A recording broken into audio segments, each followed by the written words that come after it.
I am Patricia Meridian. I'm president and CEO of the Henry Ford, and I am so happy you're here, so happy to welcome you to our campus this morning and to Henry Ford Museum of American Innovation.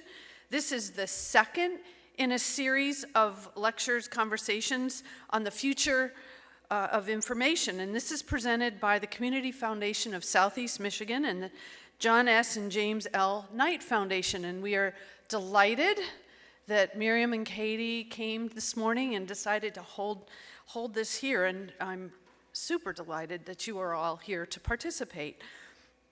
As an internationally recognized history destination that really defines the American experience of innovation, ingenuity, and resourcefulness, the Henry Ford, with our innovation platform, is really working hard to help redefine the role of museums and the role that we play in our society today. And we really believe that it's our responsibility to be the place in which we host important conversations like the one that we're having today. Here we use our unparalleled collection. We have over 26 million three-dimensional and two-dimensional artifacts that we call our Archive of American Innovation. And we use that to help tell the important stories of innovation and stories about the people behind the innovations, ordinary people that have done extraordinary things in an effort to really change the world and make a difference. Our mission of this whole institution is educational at its core, but it's to bring the past forward by connecting our audiences today and audiences, very varied audiences of all different age groups, with those artifacts and those stories that really represent pivotal points in the nation's history, and connect them to people today who are changing our world with their ideas and their thought leadership. And by hosting important events like this one, we really believe that we can do that and to bring these relevant issues and challenges to light so that we can enlighten people and give you more fuel to think about the work that you're doing. And so this presentation features Dr. Danah Boyd, the highly regarded and accomplished founder and president of Data and Society, which is a research institute focused on understanding the role of data-driven technologies. So today, and perhaps today more than ever before, we all need to become more aware of the interdependencies between media, technology, and democracy. And the rapidly accelerating pace of technological change is having a significant impact on how this information is generated and distributed, how it's trusted, and how it's valued. And that, in turn, has an impact on the principles and institutions that have traditionally defined and defended our democracy. So as citizens, we really have a duty to become aware of and to understand how those impacts affect our future, and how we can participate in the necessary changes to make the world a better place. So these are really important conversations. We're delighted to be able to host it this morning. I thank Miriam and Katie and others for bringing it here and for bringing Dr. Danah Boyd here as well. You're going to be in for a real treat, so thank you all. I appreciate it. And let's welcome Miriam Noland.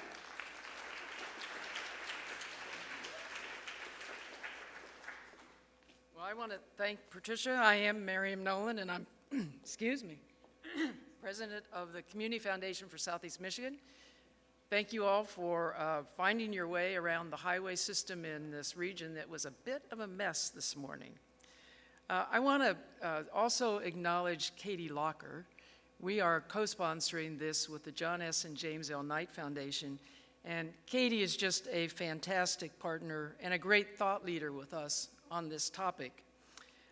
We appreciate also the Knight Foundation's support for making this happen, and I want to acknowledge, and we are grateful to WDIV Public Radio and WTVS Public Television for their assistance. So today's talk, if I can get my voice, excuse me. Today's talk by Danah Boyd is the second in a series of 4 that we're calling The Future of Information. Our first presentation by Amy Webb set the stage and really engaged all of us in the topic. And how many of you were at the first, a good percent? Well, I think you're going to have another fun run today. We, as Patricia said, know that great communities and democracies don't just happen. They take informed citizens who engage in civic life, and how communities receive information is an important part of not only how we make decisions about our own lives, but how we impact change that serves all residents. And we see the role of the Community Foundation. One of our roles is to build civic infrastructure. And having access to clear, relevant, reliable information is an important part of that infrastructure. And that's why we're so excited about raising awareness about how information flows and how it's rapidly changing. This series is building on the work of the Knight Foundation, and it will not be a typical speaker series where you come and listen and you leave. This is really a time that we want to raise awareness on the issue, and so that you can get really engaged in helping your communities get engaged as well. So it's up to you to not make this a one-way conversation. Danah Boyd will share some of the most recent reports from Data and Society. Amy Webb's information is on the web, and she is sharing the information from the Future of Today's Institute, and you can find all this information on our website. We've also created a forum where you can talk with one another, and you will learn more about the future of information as we go forward. Our hope is that this series will connect you to national leaders so that we can really together make a difference. Danah Boyd is going to add a lot to our conversation, particularly as it relates to fake news and media manipulation. So you're going to be excited about her comments, I'm sure. My task is really to introduce today's moderator, Devin Skillian. Devin is one of this region's most engaged news personalities, and we really appreciate his willingness to lead this important conversation. On a personal note, I want to thank him. Devin has always been available to the Community Foundation and has helped us on a lot of our programs. We all know him as the anchor of WDIV and the host of the provocative Flashpoint weekly public affairs program. His full bio is in the information that you were given, so it is my great pleasure to introduce Devin, and I will turn the program over to you. Devin? Thank you so much. Thanks, Miriam. Let's see. They told me to hit the back button here on her computer before I do anything else. It's all good? Okay. Hi, friends. I'm tickled to be here with you. This is a topic that is my life's obsession, basically. From my very first day in journalism school at the University of Kansas, I was taught that the truth and accuracy were the only tools that were going to be able to sustain me through my whole career. As a journalist, it may come as a surprise to some of you for me to tell you that I am not in the opinion business. Most of us who make up the journalism world are not in the opinion business. But I am in the truth business. I am in the accuracy business. And it has been my obsession for these many, many years. This is such a critical topic. Corey and I just watched our youngest two graduate from college here the last 2 or 3 weeks. And I wonder all the time about what kind of information world it is that they are moving into and inheriting.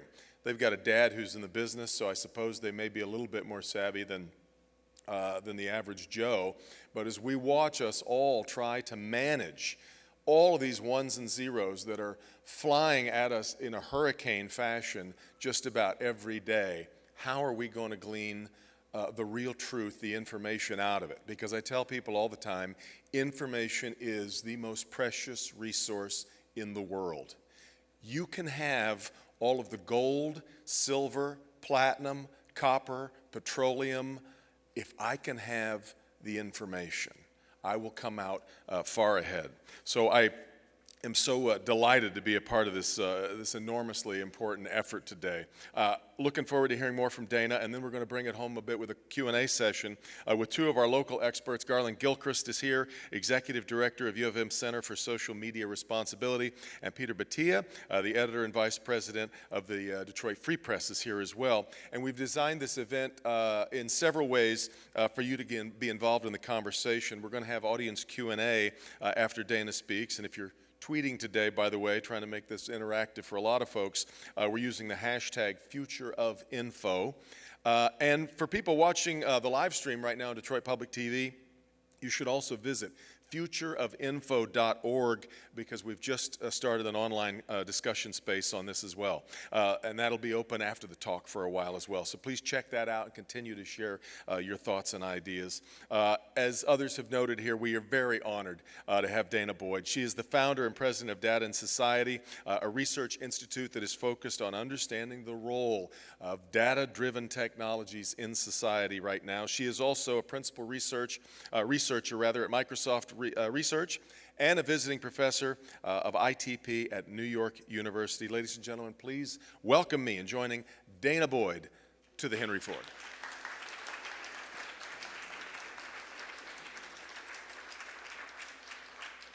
Good morning. It is a delight to be here with you today.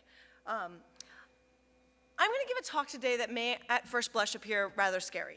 And I say this because I have been living in these worlds, but I know other people find them a little intimidating. And I say this because some of you may want to walk out of the room. And I'm going to ask you not to, for the simple reason that a lot of what I'm going to get to after I go through some darkness is some opportunity of where we can actually see light. And so in order to not have a really dark and dreary rest of your day, regardless of the weather, my hope is that you will follow me on this journey.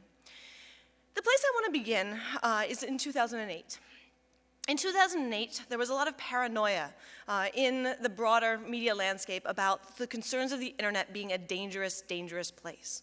Most of it focused on the questions of whether or not the internet was enabling sexual predation.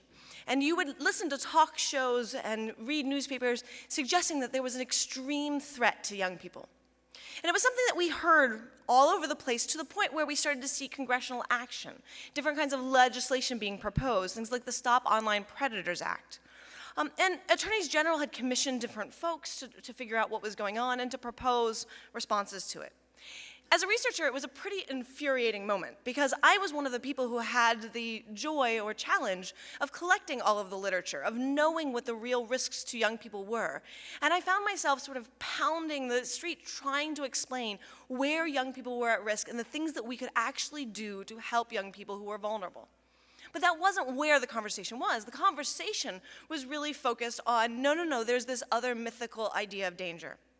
And so we saw a lot of news media, and when I talked to teenagers, I would have these bipolar conversations where some teenagers would tell me that they'd heard how dangerous the internet was, they had seen To Catch a Predator, they were convinced that they were massively at risk. And while they didn't know anybody that was hurt, they didn't want to be the first one. But there were other young people who were kind of rolling their eyes in the same way that many teenagers do. And they looked at this situation and said, I don't think this is real. Right? And as they looked at it and they grew frustrated, they also got frustrated at the media. They started asking the media, what was the media doing, and what were they rallying against, and how were they narrating this, and who was in control of this narrative? Because it wasn't something that they felt that they had seen. Well, meanwhile, there were various online fora involved in communities of young people who had gathered. And in particular, there was one that I don't recommend spending a lot of time on if you haven't been there already, a site called 4chan, which at the time was created by a 15-year-old interested in the things that many 15-year-old young men are interested in, otherwise known as anime and pornography. And that was really the bulk of the coordination of the site. But these groups also started to see an opportunity for action. They wanted to challenge the status quo. They wanted to challenge the media rhetoric. And the conversation around online predation was a perfect storm for them. They thought that they could find a way to hack the attention economy, to shift the conversation, not to actually shift it to a more serious topic, but to shift it for fun. And their target was perfect. They targeted Oprah Winfrey. Oprah Winfrey at the time was running a national show, and she was regularly talking about issues that concerned families. And so her producers were going into various environments, into their message boards, talking to supposedly their viewers, asking about the greatest concerns that they felt. Well, so a group of people in an online forum decided that they were going to have a field day trying to gin up Oprah's anxiety. And they succeeded, because what she said on national TV is the following. Let me read you something that was posted on our message boards from someone who claims to be a member of a known pedophile network. It said this: he doesn't forgive, he doesn't forget, his group has over 9,000 penises and they're all raping our children. So I want you to know they're organized and they have a systematic way of hurting children, and they're using the internet to do it. It was a very scary statement, and it was entirely fabricated by online fora that were trying to have fun. If you know much about these communities, over 9,000 is a reference to a Japanese video game that was poorly translated. We do not forgive, we do not forget has to do with the rise of Anonymous. They also ended up going on to convincing Oprah that the online pedophile networks had a symbolic character by the name of Pedo Bear, which was a teddy bear that they used to attract children, right? This was absurdist. But what wasn't absurdist was how successful they were at basically shifting the narrative for the lulz, for humor. So we move on and we see a whole set of efforts of skilling and scaling the ability to do this, the ability to find ways to game the system at scale. And these, of course, have roots that go way back.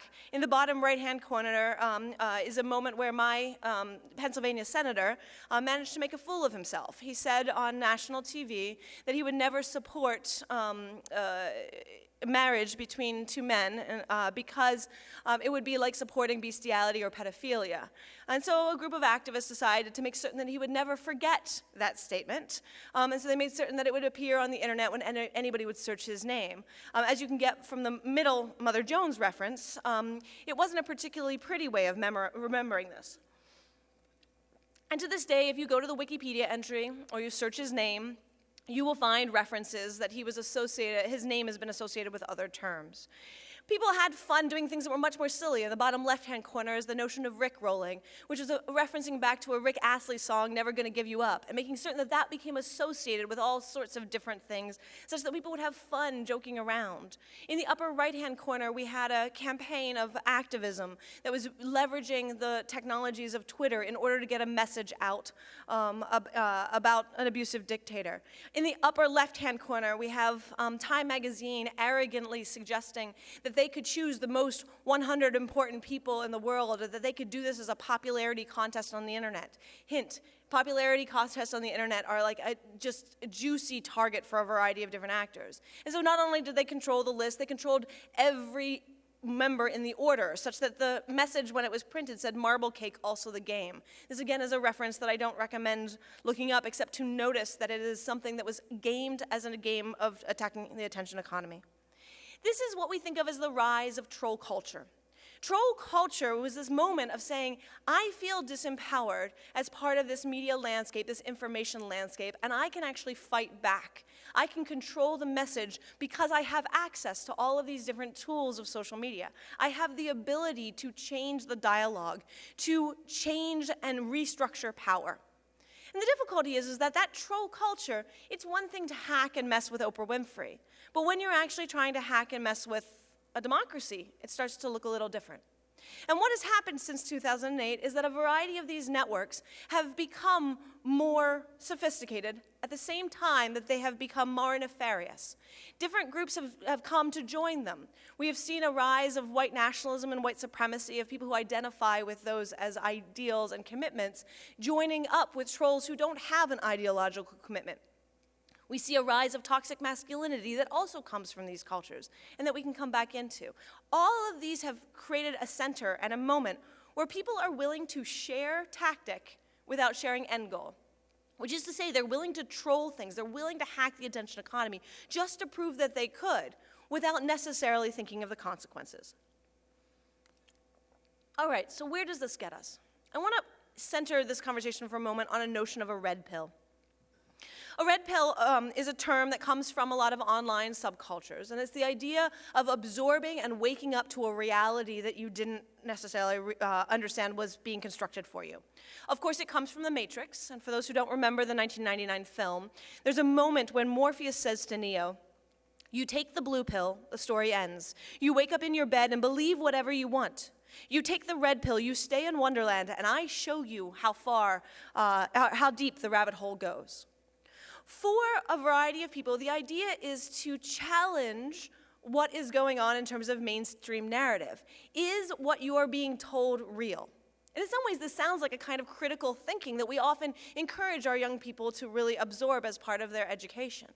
But that critical thinking is also being weaponized as a way of saying, hey, take a look, there's actually all of these structures set up for you. There's a deep state being set up for you. There are all of these institutions who are designed to propagate rhetoric. They are there to mess with you.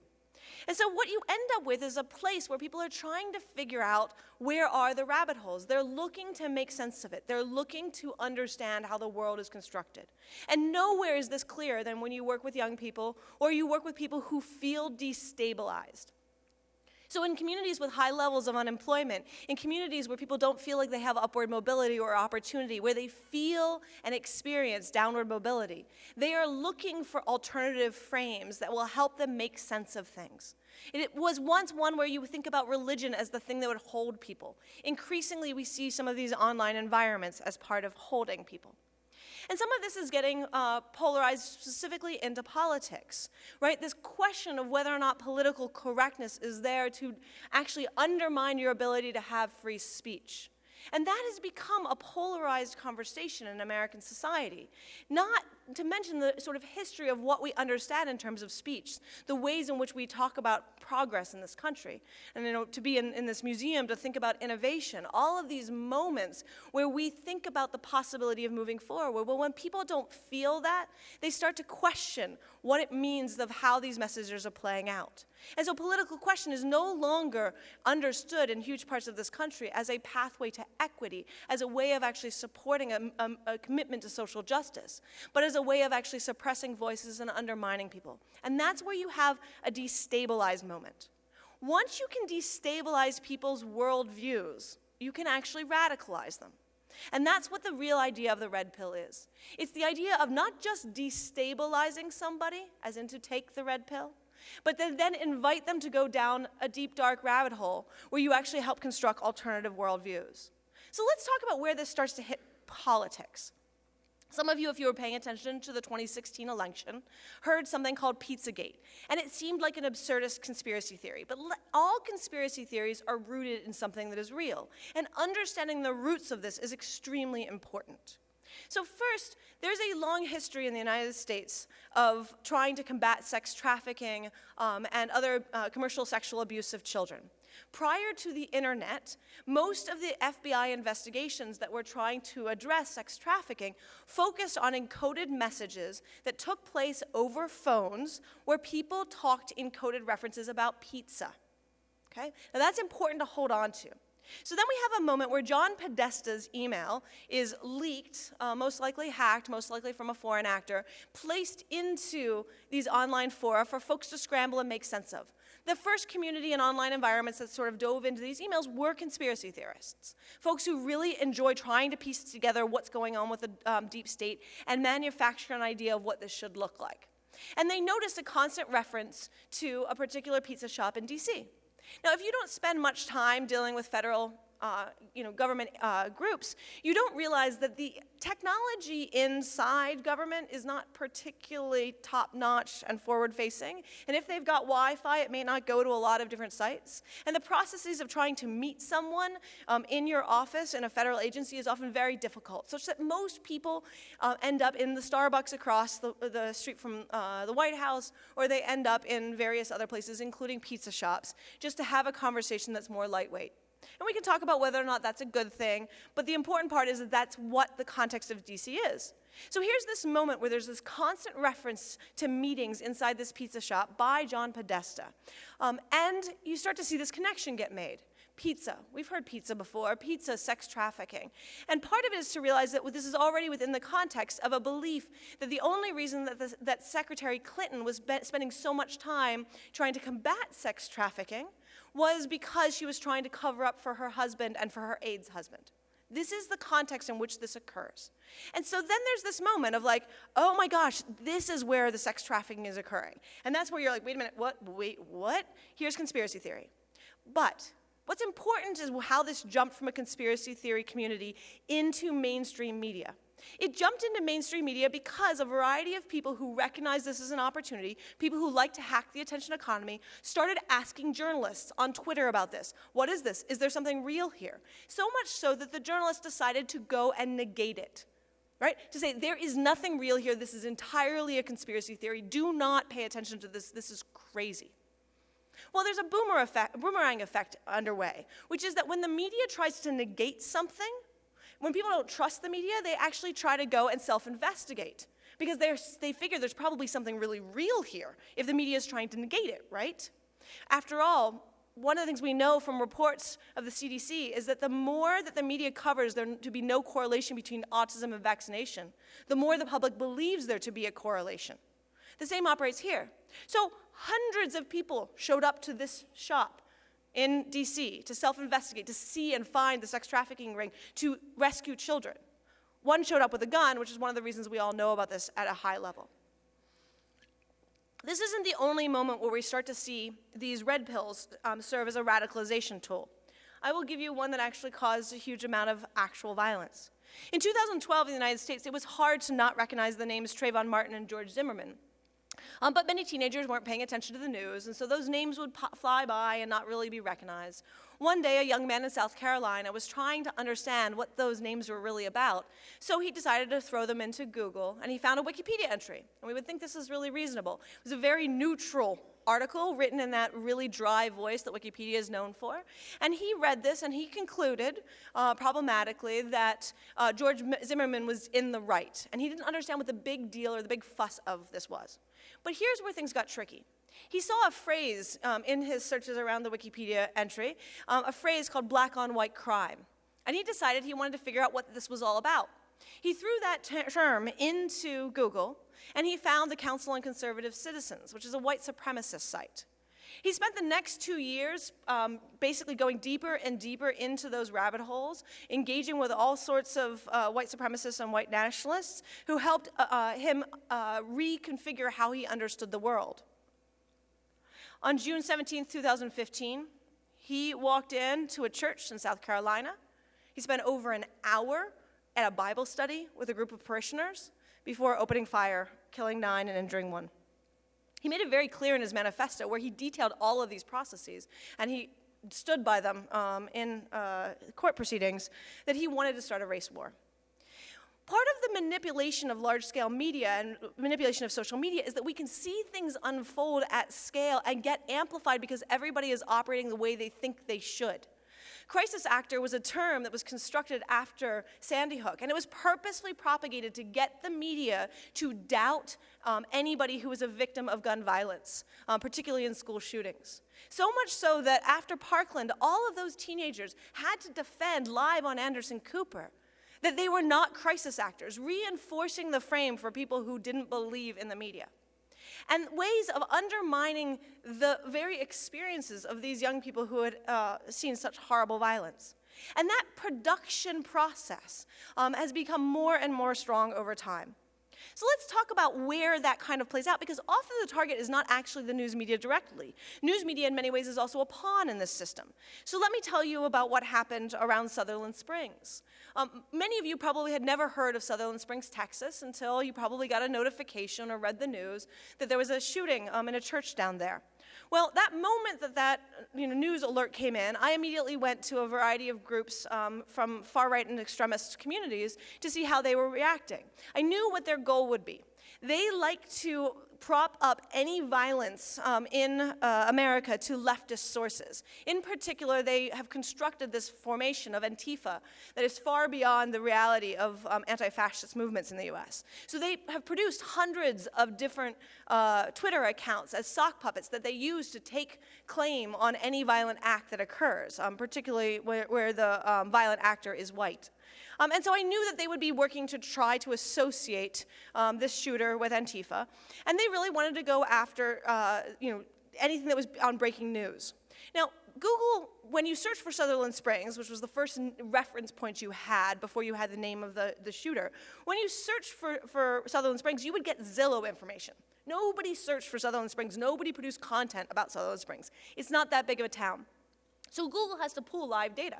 It pulls it from Twitter and Reddit because that's sort of where breaking news happens. So adversaries go to Twitter and Reddit in order to frame the conversation. But at the same time that they're framing the conversation, they go after journalists. The reason that they go after journalists is that they know that journalists, if they are producing national-style content, will appear at the top of Google, right? The news material appears on any Google search. So the goal is to get news to cover things, and most importantly, to get the headlines right, because that's a way of spreading a specific message. The first news organization they got was Newsweek. The reporter arguably did a pretty reasonable job. He detailed basically how far-right and extremist white supremacy groups were trying to gin up this association, how it was fabricated, the ways in which different kinds of media outlets in far-right communities had been complicit in it, and he sort of doubted this whole story. But whoever wrote the headline wrote it in a way that seems to be communicative. It says, Antifa responsible for Sutherland Springs murders, according to far-right media. But here's the thing.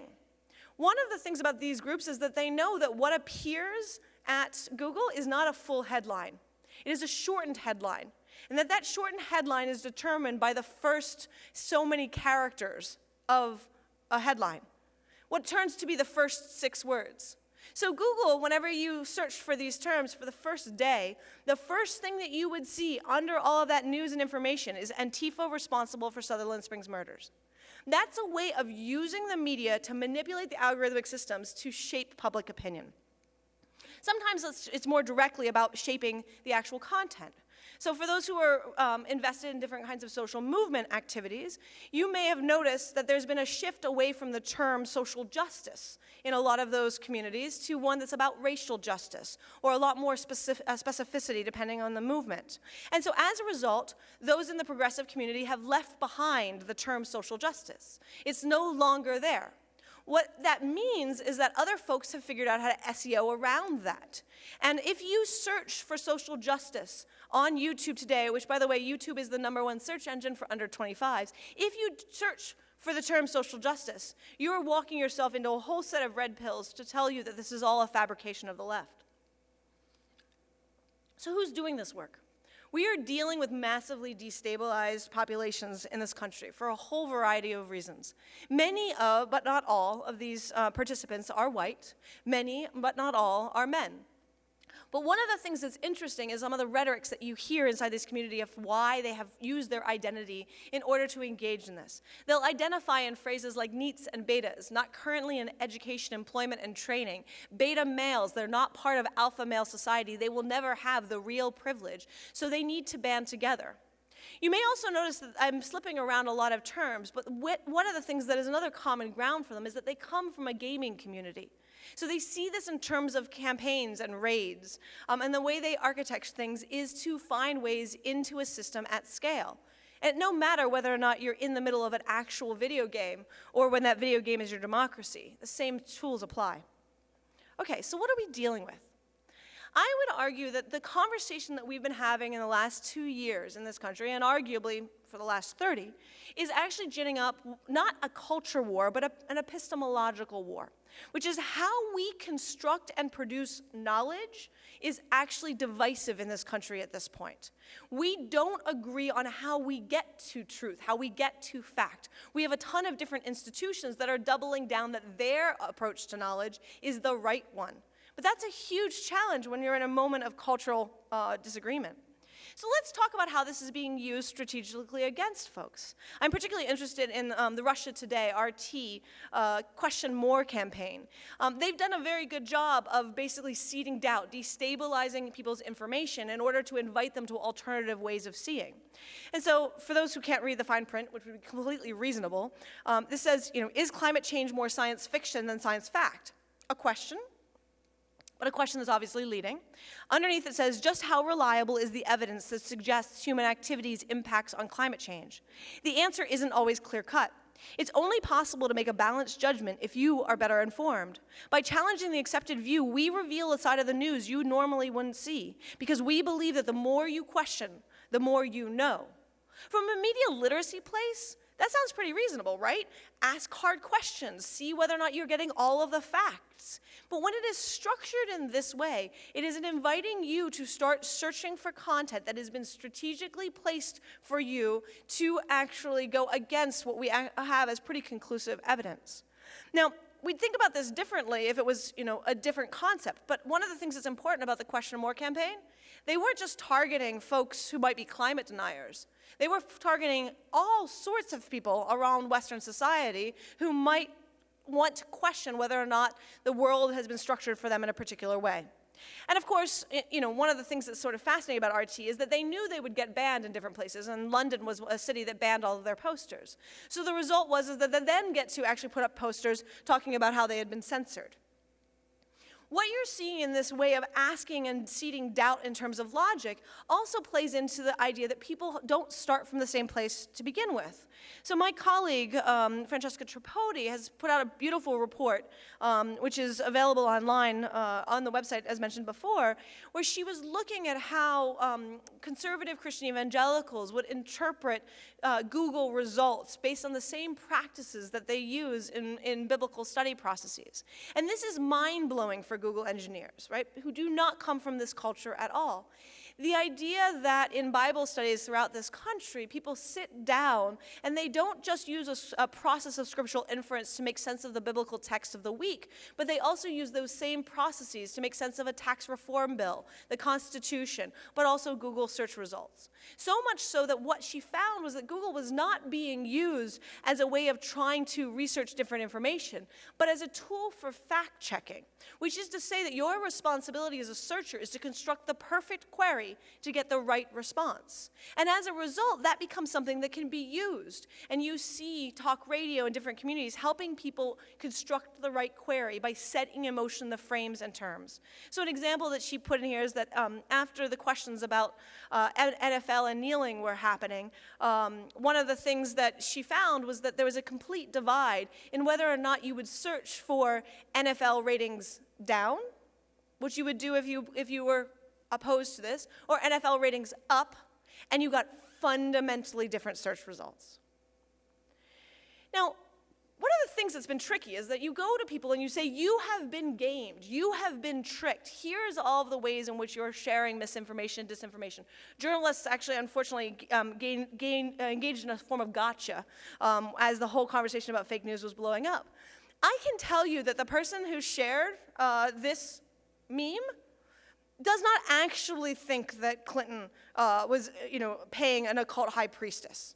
It was a way of suggesting by this person who I talked with that she hated Hillary Clinton.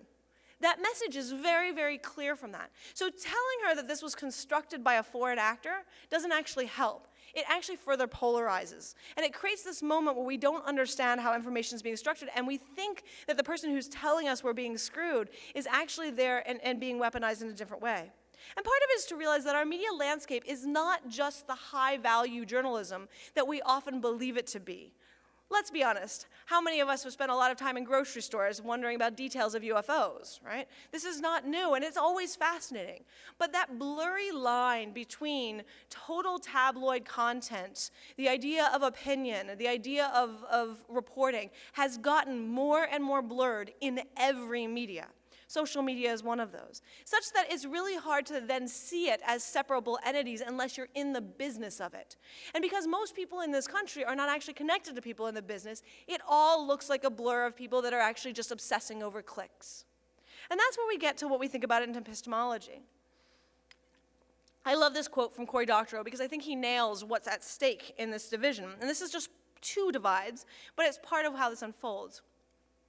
We're not disagreeing about facts. We're disagreeing about epistemology. The establishment version of epistemology is we use evidence to arrive at the truth, vetted by independent verification, but trust us when we tell you it's been independently verified by people who are properly skeptical and not the bosom buddies of the people they were supposed to be fact-checking.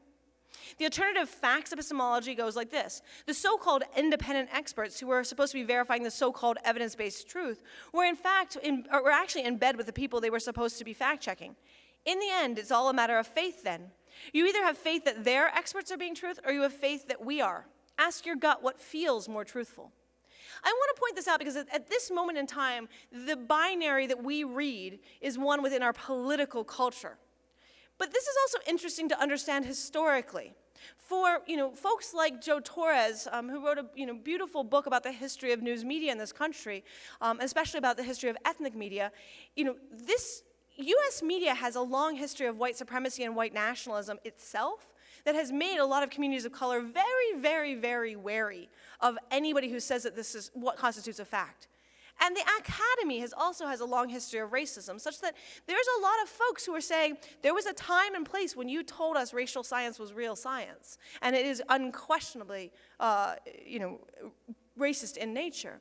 So how do we then grapple with these different kinds of binaries, and how do we recognize that people are using this as a wedge? And that's where I want to recognize the consequences of a lot of this amplification. Right? Media manipulation isn't new, but we get to see amplification. So I want to pick up on some places where that has actually played out in a particularly dangerous way, where media has decided not to be strategic in its messaging and it has cost people lives. The first example that I think is important is in 2009, where a pastor in a small church in Florida wanted to spread a message of hate. And so he posted offensive messages on his church's board, saying that Islam is of the devil. It got very little notice other than people grumbling in Gainesville, but that wasn't enough for him. So he threatened to burn a Quran. And basically, social movement organizations responded to him with press releases that then got picked up in local media, that then got picked up in state media and national media, all throughout the Yahoo amplified it in different ways back in Yahoo News days, so much so that then Secretary Clinton responded and said, do not do this. This causes violence. And he was on national TV. He was on CNN. He was getting tons of attention. Everybody was tuning in. And he decided not to burn the Quran. Yay, celebration. And then he stopped getting attention. Well, he didn't really like that. So in 2011, he actually tried to do it again, and he didn't get the media attention. So then he just went and participated in the burning of Quran, which of course did not sort of settle well, was not quiet. Bloggers started paying attention to it, and up the chain it went. So when a blogger posts it and 50 people read it, it's not really that heavily amplified. But by the time it got to the New York Times, where it was translated into multiple languages, including Arabic, we started to see violence in all throughout the Middle East. And in one protest in Afghanistan, at least 12 people died in a protest over this Quran burning, including 7 United Nations workers. Right? That's the cost of amplification. So when we talk about how we're covering white supremacy and white nationalism, we have the possibility of recruiting. And in fact, many ways we are recruiting. And one of the worst parts about doing the work that I do is I get to see the recruitment of every time one of these major news outlets is here.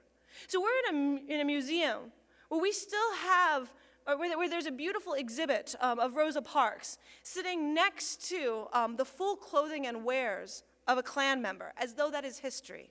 That is not history. That is present. And that is present that for very strategic reasons we have not amplified. But the news media has actually come undone on that and decided to amplify in a way that recruits. And let's notice that when we amplify things, it costs at many different levels. So let's talk about the media effects on something that's not just about white supremacy, which is a little harder to track, but something like suicide. In 1974, we realized as researchers, as a research community, that media coverage of suicide, the way that the media would cover somebody's death by suicide, would create ripple effects. It's called the Werther effect. And the World Health Organization, tons of news organizations, they all came together and said, we need to back away. We need to be very careful in how we cover these things. And they built a set of best practices. They tested them. They got much more sophisticated in them. And many journalistic outlets were really smart about this. All of this has come undone My guess is that a couple of weeks ago, all of you received notifications on your phone about 2 celebrities who died by suicide. And then you turned into your TV stations, and it was a talk of constant conversation. What do we do about depression? How do we think about it? But that talk of amplification was a complete and utter trigger. Because I'm on the board of Crisis Text Line, where we saw the flood of people who were triggered by that conversation. And we sent more active rescues than I want to count. But if you want to actually understand numbers, when the media undid their standards in their coverage of the Robin Williams case, we now have those numbers. 10% increase in suicide in the following months. 32% increase in duplication of mode. This TV show, I can't tell you how much I hate Netflix right now, because this TV show has resulted in more death than I want to count. So tech is a platform, and it becomes this tool where we see into the lives of different people. It becomes an amplification game. And one of the biggest challenges that we have to grapple with is how tech is amplifying these systems. But we need to recognize this in relationship to broader media ecosystems. And we need to recognize that there are people who are using the dynamics of amplification in order to gaslight people. Gaslighting is an old reference to a 1944 film where the key character is in the midst of a domestic violence situation, and her abuser spends most of his time trying to make it so she can't understand what reality is. And so when we talk about how important information is, it is critically important. But we're at a moment where it is being weaponized to make it so we don't know what reality is. And that moment of having to step back, having to be slower, having to be thoughtful is really important. Because one of the most powerful things about this media landscape is the ability to tear apart the very social fabric that is necessary for a democracy, necessary for a community, and necessary for society. I told you that was going to be dark. Now let's actually start to see some of the things that we can do with this. Because I actually think there's a tremendous amount of opportunity once we start recognizing what's going on. There's opportunity at multiple levels. In Detroit, you've lived through the collapse of a lot of social infrastructure, and you are in the process of figuring out how to rebuild and being really smart about it. You see the innovative energy, and not everybody is experiencing it at the same level. There are people who are still feeling that pain on a regular basis. But there's a recognition here, and that recognition is extremely important. And what you also have to recognize when you see that is that you don't get trust by just demanding it. You get trust by working, and it takes time, and it may take a generation. And in Detroit, it may take a generation in order to recover. But if you commit at that time and you work to bring people along, you are in the midst of actually seeing that unfold. But we need to find a way to hold people in that process. So let me give you an example. So when I was a teenager growing up in Pennsylvania, I was a queer kid trying to figure out her sexuality, and I had one of the earliest of accesses to the internet. And I went on to what were then called Usenet, it was early forums, trying to ask all sorts of inappropriate questions, because I didn't know what I was feeling, I didn't know what I was experiencing. And one of the most poignant moments of my life is a trans woman who decided that she was going to hold me through this process. I am glad that those questions are not on permanent record, because I asked some of the most inappropriate questions of this woman that you could ever have imagined. She didn't walk away from me. She held me and helped me work through what I was experiencing, what my understandings of the world were, how I understood gender and sexuality, given the experiences I had in my hometown. And she held me through that process voluntarily, just because she was there. And that was an amazing moment for me. So 5 years later, I went back into these online communities where I had seen so many young queer folks get held to wonder what was happening. And what I saw 5 years on was that they had now been invaded by people who were using them as political tools in a culture war and telling them that they were deviant and terrible people. It was awful. So while my cohort had seen a significant decline in suicide amongst queer youth, that next cohort we started to see the shift. So much so that 5 years on, we started to see an It Gets Better campaign. Dan Savage comes out and says, hey, let's find ways to let people know that, it gets better. It's not just about your experience in high school. And we celebrate this movement as really important. But I want to challenge the dominant notion of that movement. Because one of the things, I was at the middle of doing fieldwork with young people. And I started to see young people who were making videos whose lives were getting much, much worse in their schools because they made videos. They weren't being held online. There was no online community that was holding them after they made a video. It was being celebrated by celebrities, but it wasn't being recognized by individual people that could hold young people through things. And when I tracked the deaths by suicide in the following year after that campaign of people who were publicly identified as LGBT, most of them had made a video. They made a video and no one held them. So this is my first gift to you. You have the ability to hold people in your community. And we think about the importance of doing this in a face-to-face environment. We think about the importance of doing this in church, to hold people who are struggling. But we need to start doing this online as well. We need to recognize that some people are really struggling and they're turning for a place to hold them. And this is something you can do as individuals. You can be out there in broader communities and you can hold people. And that's really critical because, as I mentioned earlier about dynamics of radicalization, many of the people that we are seeing at the most extremes of toxic masculinity and white supremacy once identified as progressives, and they tell a story of how they had been shamed for not being woke enough. Right? That's something that's on those of us who are trying to hold people. And regardless of where you are on the political spectrum, my hope is that you cannot accept the commitments of white supremacy and white nationalism, and that you will find ways to hold people with whatever structure you have. We also need to find ways organizationally to re-network huge chunks of American society. So let me give that as an example through the history of the US military. We look at the US military through what it has in terms of maybe innovation in this room, or maybe in terms of what it meant for the security of our nation, or what it meant in terms of the violence that we have committed in foreign countries.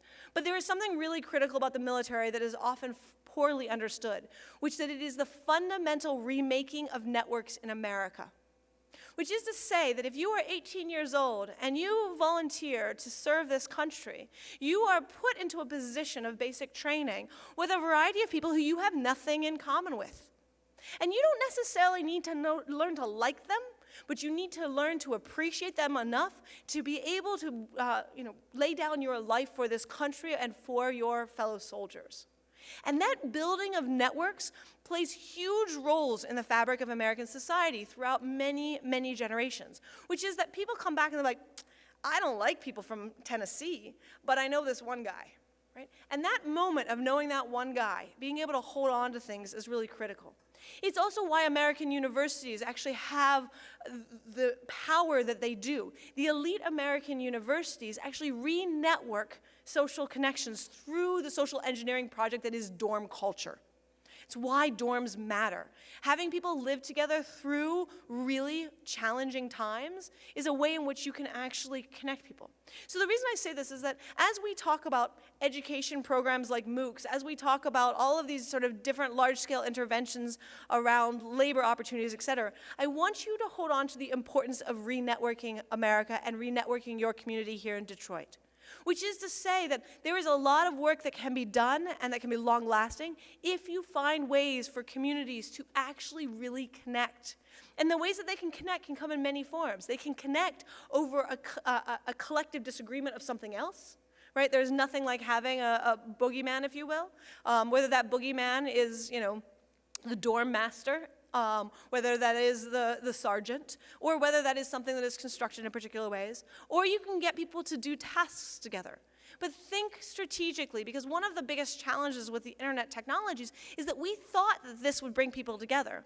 But our default state is to find people like us. And we have used the internet to find people like us. And I would argue you can build structures to say, hey, let's go out of our way to find people to be strategic in our bridging. Another critical thing to think about is in terms of the future of our local news enterprise. And you are lucky to have local news. Many places in this country have more questionable local news.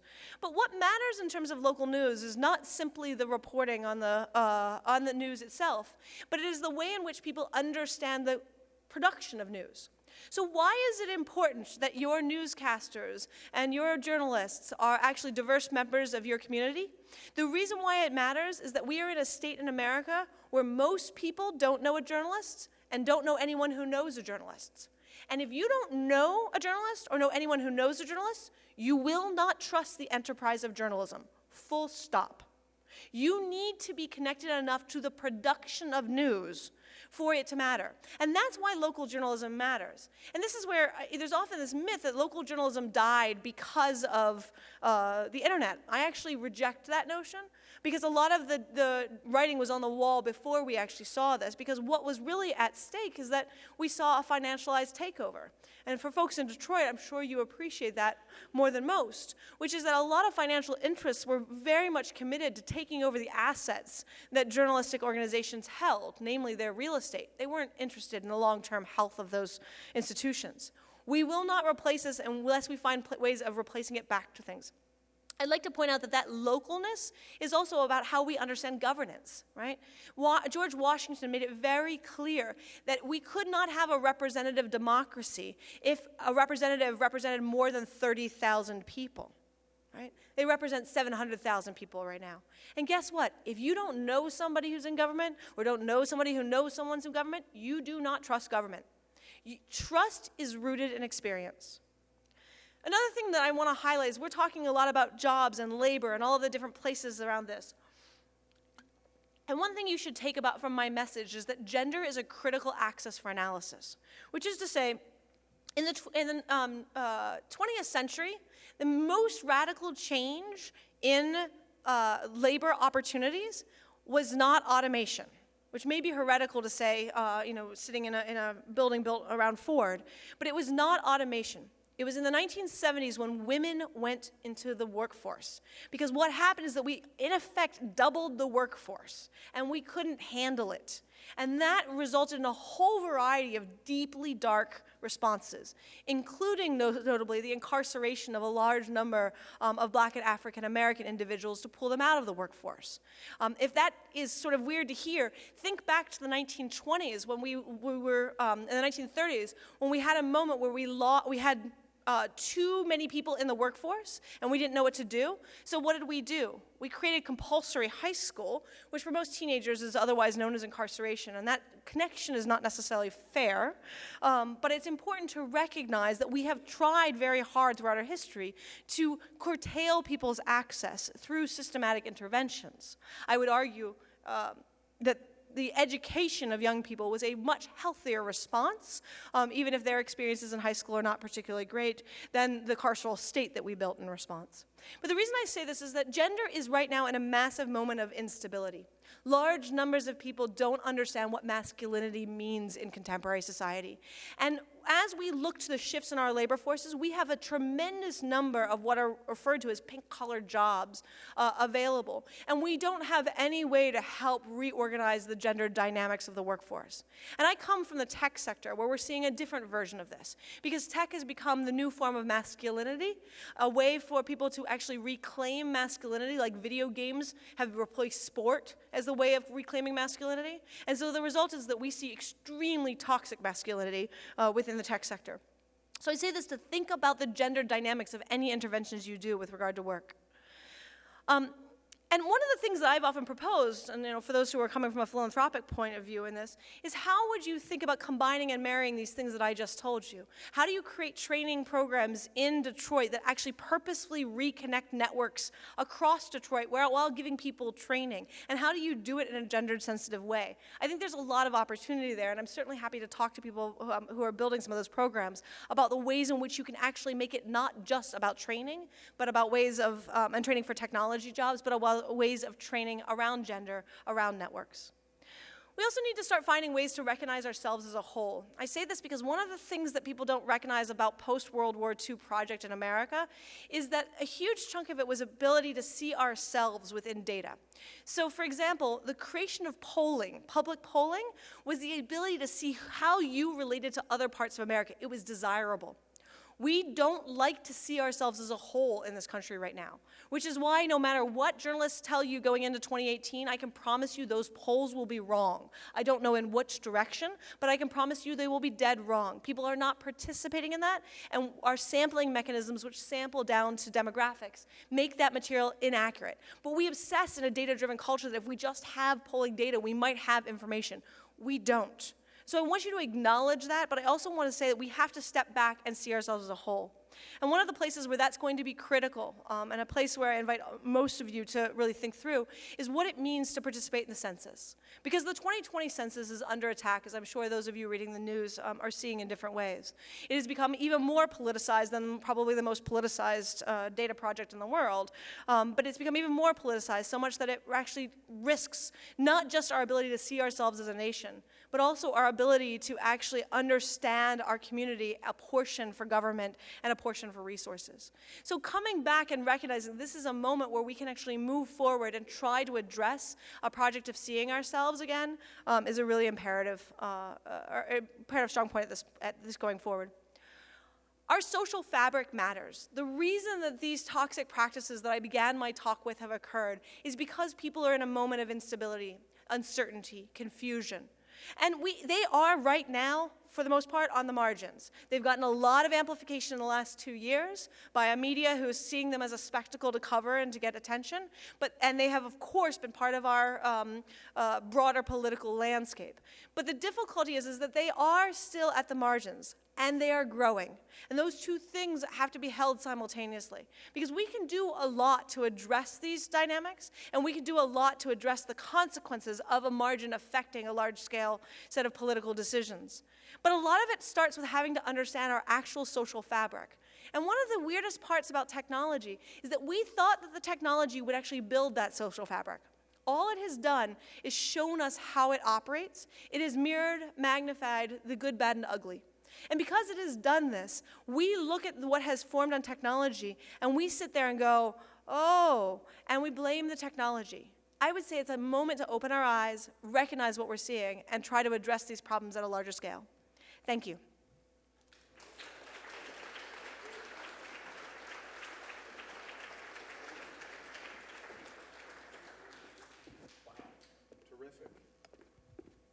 Well, that's a little for us to chew on. What a great presentation, really dynamic and fascinating. Thank you so much, Dana. That was fabulous. Let me bring up our two guests who are going to help us kind of wade our way through this and maybe find a way forward, because I think Miriam and I were sitting there shaking our heads more often in dismay and resignation than we were in, yeah, we can fix this. So happy to bring up two more voices. First off, the Executive Director of the Center for Social Media Responsibility.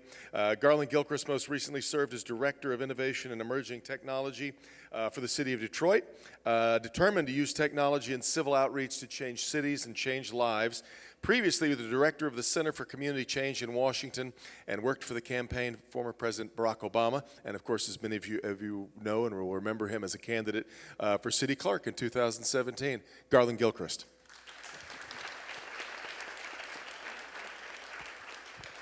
And joining him, a Stanford graduate who has worked in newspapers since 1975. Peter Battia has lived and worked. I found this interesting. You've lived and worked in all 4 time zones in the continental U.S. Not too many people can say that. Mostly in his native Northwest, in the San Francisco Bay Area. Worked in Texas, Pennsylvania, Ohio. Before joining the Detroit Free Press, worked for the Cincinnati Enquirer. And in a recent column, he reaffirmed that local media, like the Free Press, has to remain dedicated to the values of accuracy, fairness, and completeness. Peter Battia, come on up.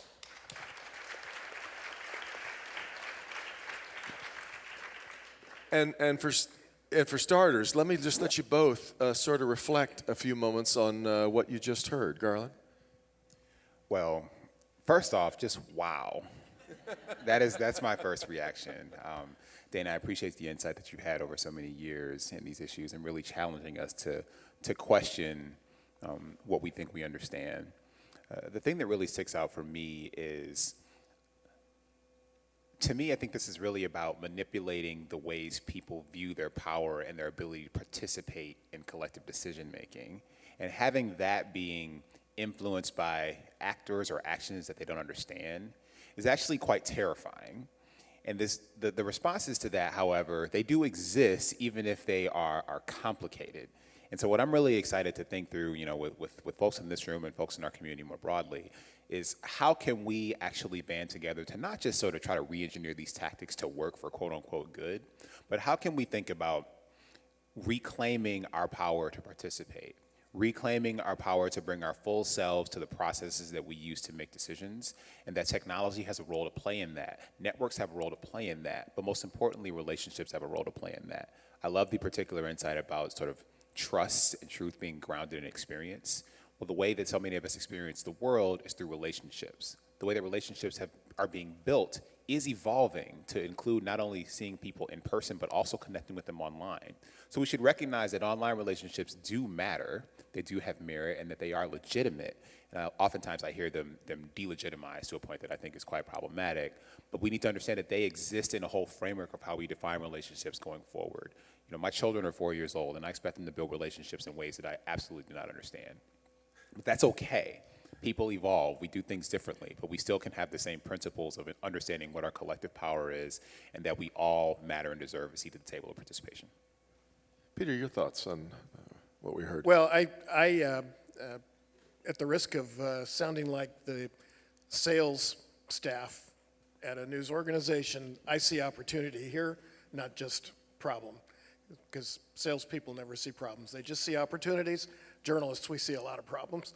But I think that what Dana has put in front of us is very, very important. And it reminds me about something I've talked about quite a lot in recent months. I don't know exactly what the right word is, but the culpability of journalism in not fully documenting what's going on across the whole realm of information, but also the fact that we have a profound responsibility to be reporting on it, to be analyzing it, to be putting in front of people. Now, as she eloquently pointed out, getting people to believe that or to partake of it is a difficult part of the equation. The whole Pizzagate thing, for example, was deeply reported on, yet somebody ends up getting shot. And the whole conversation around fake news, alternative facts being my favorite part of that. I was actually in the second week of teaching an ethics class at the University of Cincinnati when Kellyanne Conway uttered the alternative facts statement, which of course gave me 2 full classes. It was great. But we have to find ways in media to more comprehensively take these things on. And I think that we may have actually reached a turning point this week with the border stuff going on. If you've noticed that in all the national media in the last week, it's in the first or second paragraph that the president is continuing every day, I believe he did this morning again, to repeat falsehoods about the situation at the border and kids being separated from their parents and so on. It's a little thing, but it's an important thing that relates to the much larger conversation we're talking about here today. Which points out one of the real problems that we have, I think, Peter. People always tell me, why doesn't the media do such and such, as if we sort of move monolithically. And my joke is always, I'm going to bring that up at the next meeting. We don't have meetings. You get 3 reporters together, they can't agree on what to have for lunch, much less this sort of agenda. So getting us all, though, to follow a best practices and standards and finding a code of conduct is really, really tricky, especially in the cable news world. But I want to go back to something that Garland mentioned a second ago here, Dana. He put the word good in quotes. He said, for the quote-unquote good. That really strikes me as a difficult thing going forward. I think we used to always believe that there was a sort of a common idea of good versus bad. I'm not sure that we feel that way now. At least we find a harder time delineating it, right, in our digital lives. I think that's accurate, and I think, I'll twist it one slight way, which is that much of the 20th century, our ideas of good and evil were defined by white elites, often at the expense of communities of color, often at the expense of people around the world. And what we saw in the 20th century was a beautiful rising of a civil rights movement to say, yo, like this ain't cool. And that destabilizing of what was presumed amongst the white elites of what was accepted rhetoric became very important for a set of progressive commitments that we now recognize.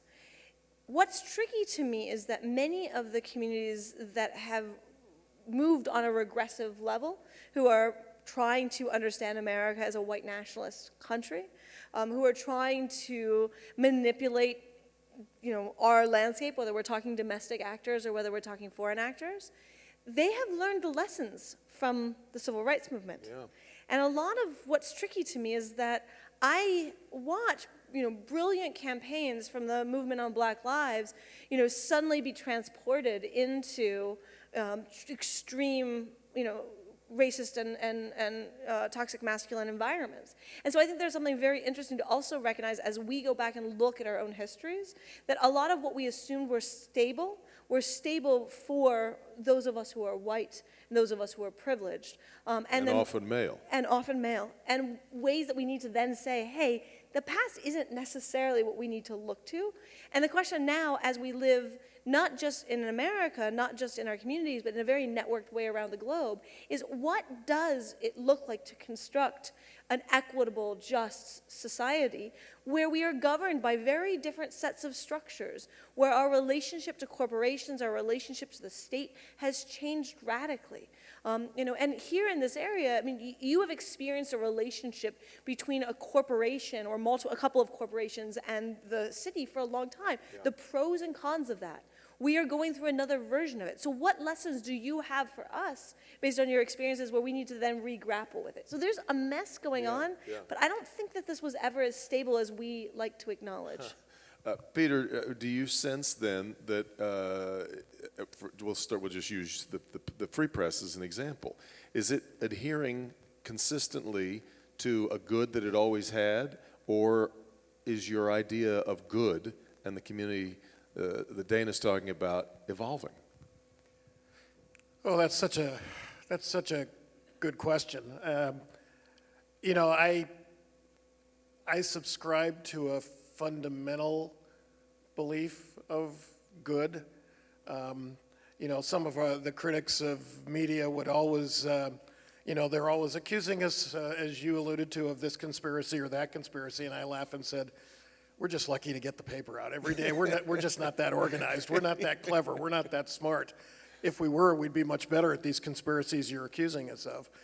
But I think there remains, at least in journalism, an underlying sense of wanting to do good and to help the public good. Yeah. A lot of us got into it. I'm sure you and I would agree on this, with sort of a what at times probably seems quaint today, desire to make the world a better place. And if I didn't have that belief as part of me every day, I wouldn't still be doing this after 40 plus years in the business. But as Dana has so brilliantly put in front of us today, these concepts are all over the place. And I actually believe that the pressure of a more multicultural society that's putting on those definitions is a real positive. Yeah. I have hope, because hope and good are interlinked, that it can actually lead us to better places. In the context of what we do every day as journalists at the Free Press, we're trying to focus our energy around the topics that matter here, that make a difference here, that define this place. Yeah. And some days they can be fairly joyous things like the depot stuff, the train depot stuff yesterday, which was a celebration of Detroit's future in a way that was very uplifting, but at the same time offered sharp relief to where Detroit has been, and that a lot of those issues still are front and center and can't get lost in the conversation. It's great what's going to happen in Corktown, but you go across Michigan and drive a few blocks and you're into some pretty seriously depressed neighborhoods where the cycle of poverty has endured for generations, and that there's good that needs to be applied there as well in what we do. Can I push back on you two for a second? One of the tricky things, journalists often tell me, hey, we're lucky to get the papers out. We're not a big cabal. That is true of every institution. That is true of government. That is true of tech companies. And one of the things I always laugh because the language I hear from journalists right now about their relationship to the information landscape is pretty much paralleling what I hear from Facebook engineers, which is that they sit there scratching their heads and like, we're lucky to finish the code for the day. We don't know what's going on. And it's also, that's also, of course, politically where, if I'm going to invoke Godwin's law, where the trains run on time challenge goes back into a much more highly controversial set of consequences. How do we hold responsibility? How do we hold accountability in networked ways is one of the most important things. And one of the things I will say for this moment of like, well, we don't know, or I really struggle because I studied the suicide issues for years. Yeah. And I went to a whole slew of executive editors and other senior leadership in tons of national outlets. And I'm like, what are you doing? You know this. The World Health Organization, and they said, yes, but times have changed. And I'm like, what do you mean times have changed? They're like, well, other people are reporting it. It's on the internet, so we should too. And I'm like, that does not abscond responsibility. And that's where I'm really struggling because I think that we live in a highly distributed environment within our sectors, within our institutions, within our community, and we spend a lot of time being like, not it, right? And we sound like 4-year-olds. So how do we collectively come back and take hold of this and be like, I don't care if other people are reporting on it in this way, I'm not going to do that. And for example, suicide is one where we have something simple. Do not put the method of death in the first opening paragraphs. How hard is that in the scheme of things? Go ahead, Graham, jump in. I really appreciate that agitation as well because I'm at a place called the Center for Social Media Responsibility, and the definition of responsibility is not something that is well agreed upon, and especially in this sort of networked world that Dana's describing, we're trying to take a more of a framework approach to this that says that there are many actors in the ecosystem of information. You have journalists, you have social media platforms, you have users and readers, you have media makers, and that the sort of responsibilities and the contributions to that information ecosystem are quite different depending on from which vantage point you sit. So it's important then to sort of look at those vantage points separately, not to say that because we have a different vantage point, therefore we are not going to take responsibility for anything that happens in this ecosystem, but instead being more proactive and saying that given the place that I sit, here's what I can be responsible for, who I can be accountable to, and how I can take some ownership in this ecosystem because the collective is what we all experience and that's what sort of drives our world and our thinking. And so our approach at the School of Information has been to take a step back and say, how can we, from a variety of disciplines and from a variety of understandings and sensibilities, look at how all of these actors play a role in this ecosystem to shape the information that we consume. Yeah. I take that to heart, of course. I remember in journalism school, I was taught that the fundamental job of a journalist was to go out and find the things that were important and then come back and try to make them interesting. Today we get it backwards. We go out and we find crap that's interesting and we try to make it seem important. But at a certain level, though, we as consumers of news are all entertaining ourselves to death.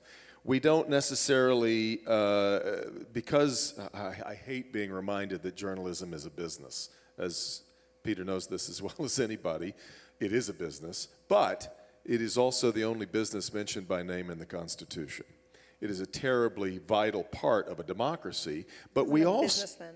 Pardon me? It wasn't a business then like we think of business now. No, it wasn't. And yet now, and yet now that is the model where we are, and that's why all of a sudden you have really legitimate news professionals like those that populate the free press trying to hang on to their livelihood with print falling apart as it has, and Peter, you find yourself now competing with bobsnews.com, which has no necessary, but has the ability to go viral just as easily as anything on your site does. I mean, that's an insane gambit for you to, that's a crazy rabbit for you to chase every day. Yeah, it really is, and I completely agree with what you just said, Dana. I mean, I think that there still needs to be a value structure that underlies everything that we do. You learned it at KU back in the day, a great journalism school, by the way, and still is. And it's something that still drives me every day. you know, it will never be a monolith. Every, especially today when you use the term distributed, and that's right. And you can make the argument that the democratization of media that the internet has brought forward has a larger dark side than it has a good side. I mean, I like the fact there are more sources of journalism than there used to be. I regret that so many of them are irresponsible and fuel the conspiracy theories that were being talked about.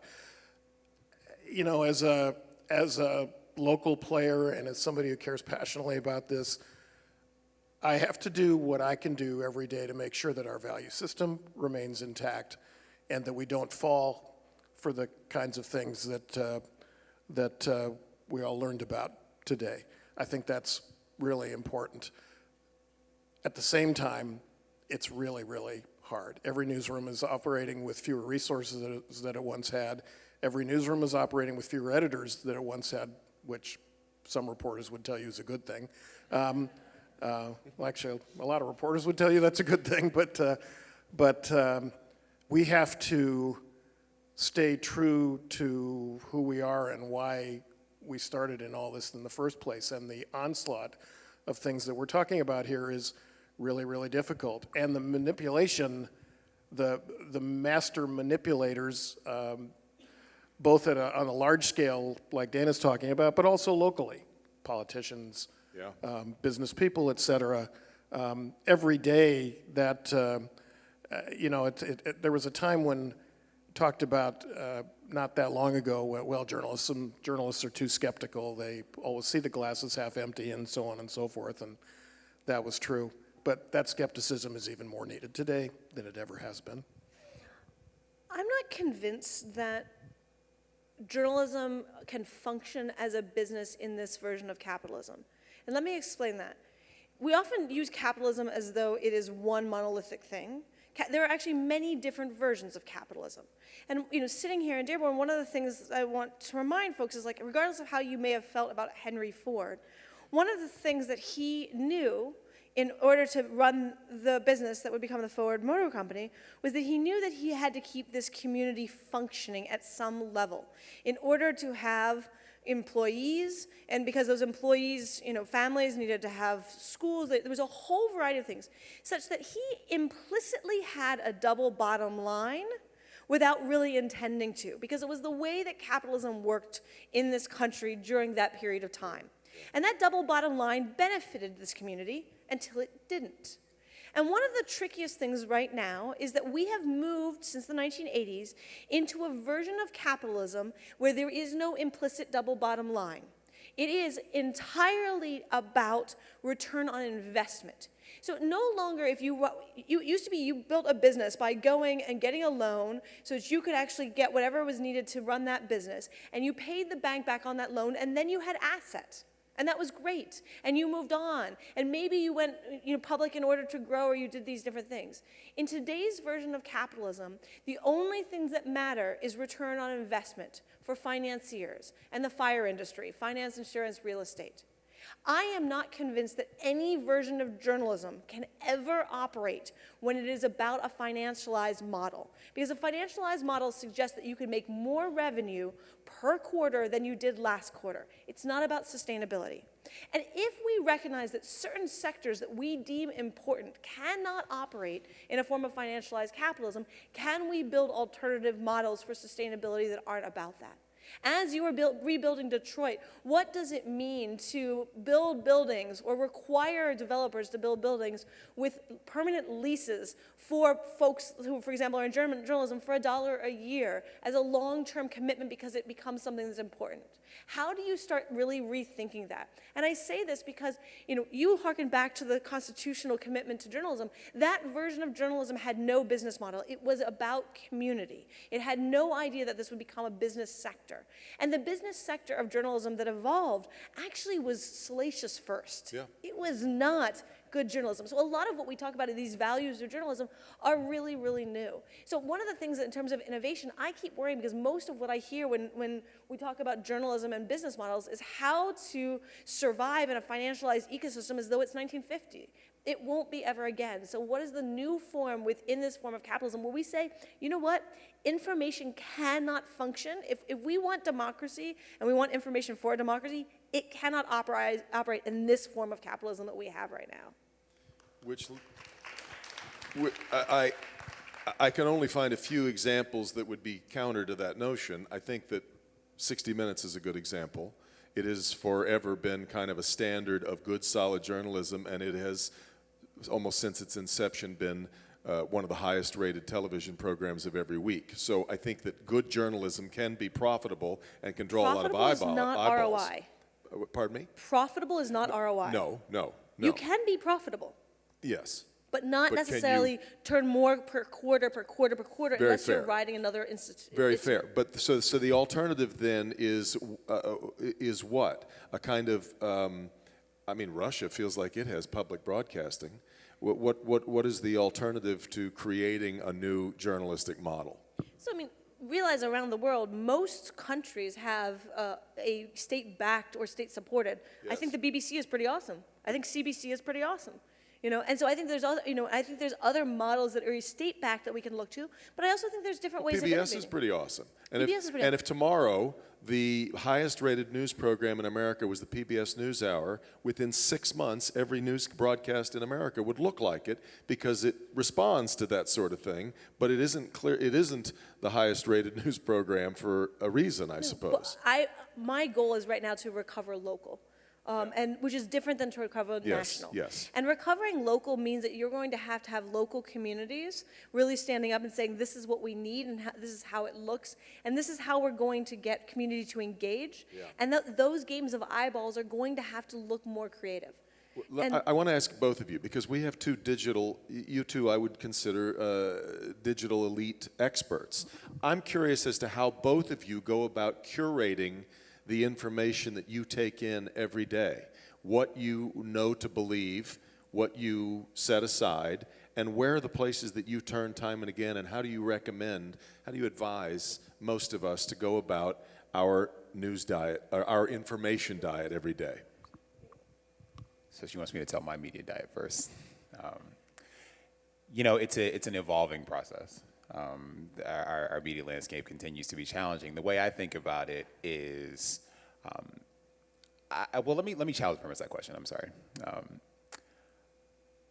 I've heard Dana share this before, and it's something that resonated with me around just the fallibility of, or the inadequacy of media literacy, in the sense that, like, if an individual can be so media literate that they can have big giant shields that protect them from fake stuff on the internet. And I'm not sure that that's true per se. I think I have to, so for my take has been to recognize that I'm going to see a lot of things that may vary with my perspective, be welcoming to that, but then also just sort of being grounded in whatever my personal values are. As far as my diet, I overdose on local stuff and then touch briefly national stuff. And I think that's because I've made the personal choice that these things are close to me, and these are things that I can touch and that I may have more ability to influence if I don't like them. Peter and I are fine with your choice, by the way. You know, I don't think that I'm a fair representative because that, so I'll first talk about myself and then talk about what I think is more appropriate. So I'm an ethnographer. I spend my time trying to map cultural practices. I spend tons of time talking to people I disagree with, trying to make sense of their worldview. And the thing that I would say is generalizable and important is I believe in a commitment to empathy, which is how do you understand somebody or something well enough that you understand why it's responding the way it is, not to agree. And I think this is one of the hardest things about doing the work right now I am doing on, toxic masculinity and extremist, racist ideologies, is to really spend time getting into the heads of people who are engaged in practices that I violently disagree with, right? Like I cannot accept what they are doing, but I can work to understand them. And the result is that I read some pretty awful content on a daily basis that I'm not going to recommend. in terms of what I think is important for other people, I think it comes in two forms. One is to ask yourself, what kind of information do you really need to be informed, to be a part of your community, to be thoughtful? And how do you strategically consume that information? And that may be your local paper, that may be your local newscaster, that may be, a message that comes from your church on a weekly basis. But really to be thoughtful for it, because one of the other places is that we go into our own, it's midnight and somehow we've started to read a news story and we're off on a pathway to infinity in a terrible way. So really being able to step back and be reflexive. And in that same way is like, how do you also make a decision sometimes to walk away from the information deluge? And I think that is a really important point in this particular place in time, which is that it's a lot easier to be a critically engaged consumer of information if you take breaks. And we know this actually from work too. You're a better laborer when you take a break than when you don't. And so this is where, it's summertime. Think about 2 weeks this summer where you're going to turn off, I call them my email sabbaticals because I started them when that was the major problem, where you just turn off everything. And you just focus on family, and you focus on being present. And you decide you're not going to read any news, and you're not going to consume anything, and you take a break. And then come back in and read, or listen to, your friends up here, and then be able to see them from that new eye. Be like, oh, I'm catching up, but I'm catching up without following the story every day, but being able to see it with fresh eyes. That is one of the most important things I think people can do.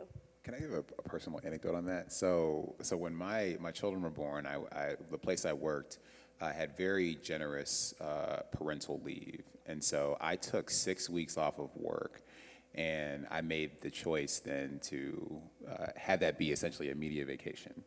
And when I came back on, at that time I was working in political advocacy. So when I came back online from that, it pretty fundamentally changed my perspective and my approach as an advocate, as an activist, and as a media consumer. Sort of, because what it did for me is it put me in the place of like, okay, not being a person who obsesses over the political minutia that happens in Washington, D.C. every day, but instead just being a person who was really trying to make sure his kids didn't do terrible things to him while he was on parental leave. But like, I prioritized things differently. So then coming back, the way that I sort of evaluated the content choices that we made and evaluated the policy recommendations we made was much different, even in this little 6-week period. So I just want to say I had a personal experience with that, and I think it's really powerful. I've got one more question for the three of you, and then we're going to, if you want to be thinking about any questions you might have, we'll open it up to audience questions. But one more to throw a dead mouse into the punch bowl. If we right now are struggling with this, with the bots, with these campaigns that are intentionally misleading, and here comes now a president who plays with the truth like it's a fidget spinner, and who is right now, in fact, a great example that Peter mentioned earlier about with the immigration debate, telling untruths about where this law came from that is separating families at the border. A lot of the president's untruths that have driven me crazy over this year and a half really didn't amount to much. I mean, am I going to die on the Hill over who had the biggest, inaugural crowd? Probably not. It drove me crazy because, as I said earlier, the truth is my obsession. But now we've come to one that actually, this matters a lot. And how now do we move forward in an era when all of us who consider ourselves fact checkers and truth nannies are not trusted? And here we are trying to separate fact from fiction on all these other levels that are so maliciously and malevolently assaulting us. And now we have a president that I think we all have always believed, Peter, was entitled to the bully pulpit. But are we bound to allow him to say things that aren't true? No, I don't think so. I think that, your point about truth-telling has never been more important. I think there are ways to get at it that can allow that conversation to be more meaningful. There's an argument to be made, for example, that a lot of the bluster and the tweets and everything else about it is a cover for what's really going on. And I've said on more than one occasion, I'm much more interested in what is being done to environmental regulation in the country than I am in a bulletproof phone booth or whatever the heck it was, or flying first class, or $50 At a the night, EPA, yes. $50 a night, apartments or whatever for the EPA director. I'm much more interested in the impact of what the administration is doing, and I think that's a big part of the truth-telling that's been lost to some degree, while everything is about the tweet of the day kind of thing. At the same time, obviously, it's important to call things out, but also to pick spots. I get very frustrated with the national media that the morning news reports are fully occupied with the tweets today, and there's something about that that's fairly comic or whatever, and it gives Colbert and people like that great fodder for their shows, later the same day. But from a journalistic point of view, I think we've allowed it to take our eyes a little bit off the truth-telling thing. And it's hard to get through to people. This time, this president, the people around him have been very effective at demonizing the press and to a large degree demonizing the truth. And we can't allow ourselves to walk away from that. We have to be relentless, we have to persevere, and we have to stick with it. Dana? So I approach this fundamentally different than you guys do. As journalists, you are looking at the object and the statement and the messaging and wrestling with the accuracy of that messaging. As an ethnographer, I am not wrestling with that message. I am wrestling with the interpretation of that message from a variety of different audiences and why that resonates. And so what that means is that I have nothing positive to say about this president. That's my politics. But at the same time, I believe that my responsibility as an ethnographer is to understand people who value this president, who recognize him, who hear his messages, and understand where they're coming from and why. So take this current conversation, because I'm really, really hopeful that this will actually tip and be a cross-political conversation. It is slightly there. Laura Bush's and Melania's responses have gotten us slightly there, but it is not widely there. So when I tried to understand why is it not there, who is hearing his framing, his spinning, his fidget spinnery, in a world that they can actually interpret, where they actually take his side. And one of the things that I consistently hear when I talk to folks in this country is that huge numbers of people in this country have had horrible experiences with child protective services, have huge horrible experiences with foster care, have seen children ripped from the arms of parents within this country, within their home community. They have horrible stories that they will tell about the divisions of families that occur every day here. And as a result, what they end up holding on to is that visceral experience, that moment of watching ACS appear at their door, right? And then they sit there and say, these people broke the law, and I'm supposed to be especially empathetic to them when I went through this, and I've had to, deal with the fact that I've broken the law. The reason I bring this up as an example is that the messages that this administration are putting out do speak to somebody. And we need to understand who they speak to from an empathetic point of view, and then we need to help shape them. So how do you tell the story to somebody who's had their child ripped apart from them during the opioid epidemic? How do you tell the story to them of what's going on at the border and why their experience needs to be recognized and validated and supported, while also inviting them to demonize the practices that are there? Because we often start from a place where we can just treat it as one message. And this comes back to why diversity in journalism becomes so critical. If you don't have people that are parts of these communities who can really empathize, you're not telling a story to the diversity of people and their experiences. You're telling a story to me. And I agree with you, this is a human rights violation in every form. But no amount of telling me that over and over again is going to reach communities who have an experience where they see this as not their issue. And I want to reach them, and I want them to hold on to them, and I want them to bring back up. And I would argue, no matter how much you're seeing in news media coverage of this topic right now, it is not reaching a huge chunk of this country right now, and it needs to. Ron, you want to jump in real quick, and then we'll get into questions. Sure. I think that this is really about just being authentic to our shared humanity. So one of the things that I see in this sort of barrage and onslaught against what is true and what's not, what's fake and what's real, is calling into question our real human ability to feel like we have values and we can make those choices for ourselves.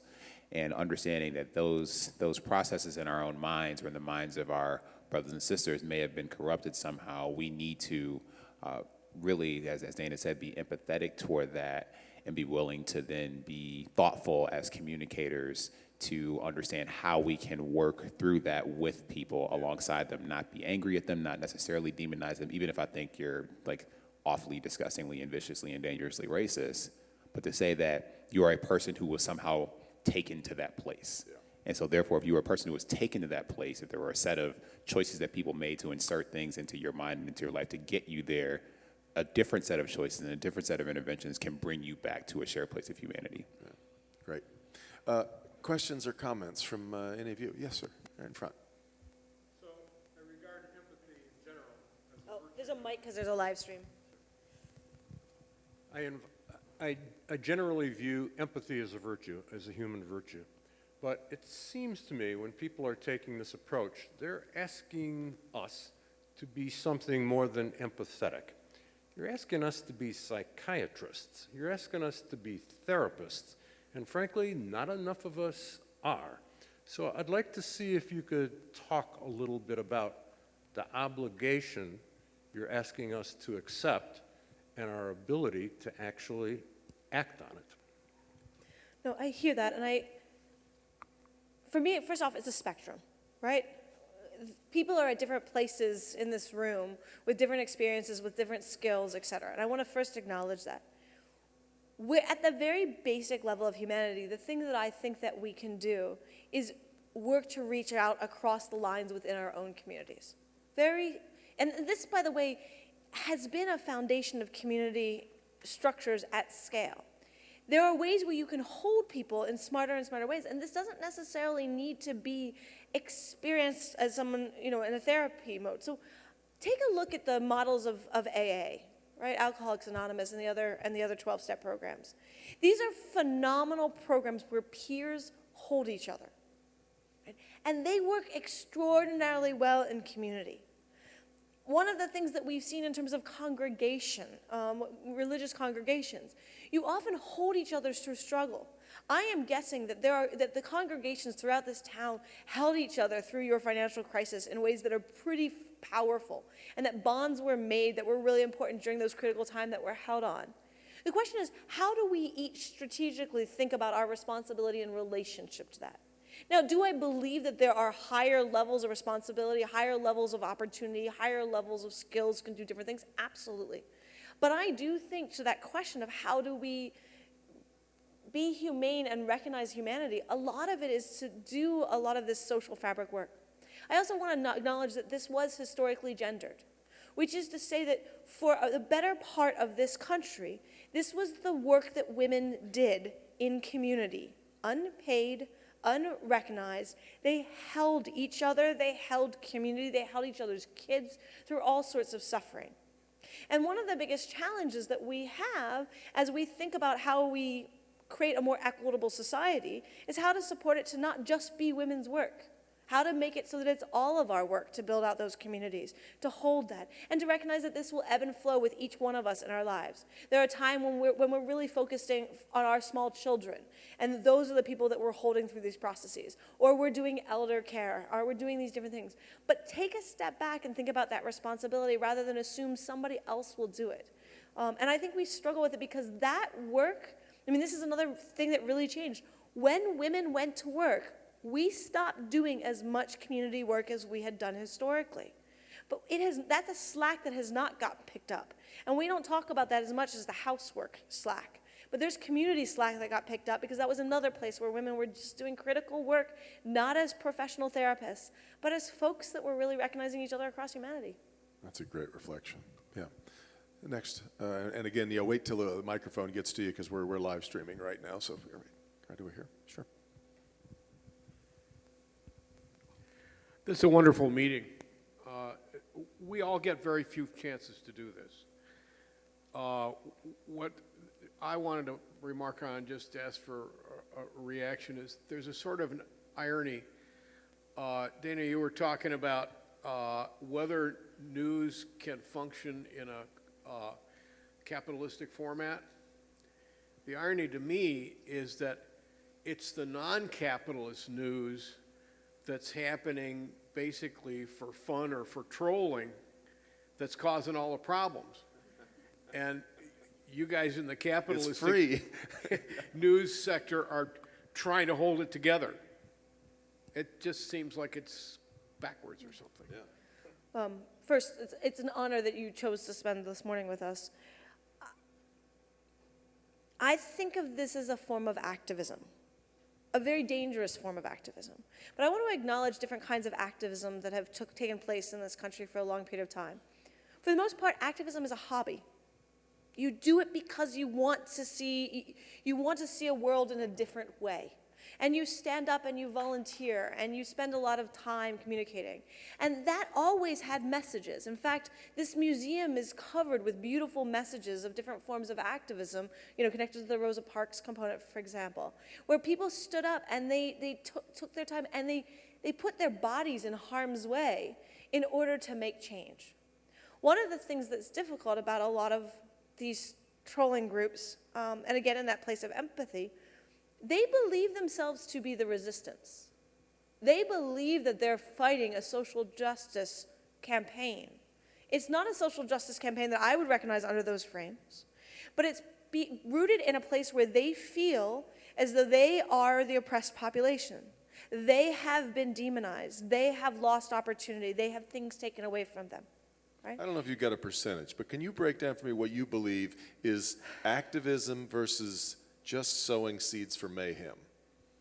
I think that there are always connective tissue across that spectrum in any movement. Oh, okay. Which is to say, I spend a lot of time with dreamers, right? There are a lot of kids who just frankly walked out of school, right? And because you got to walk out of school.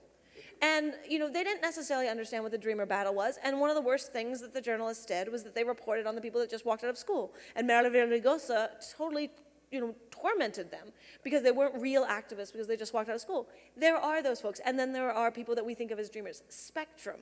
Yeah. Everything is spectrum.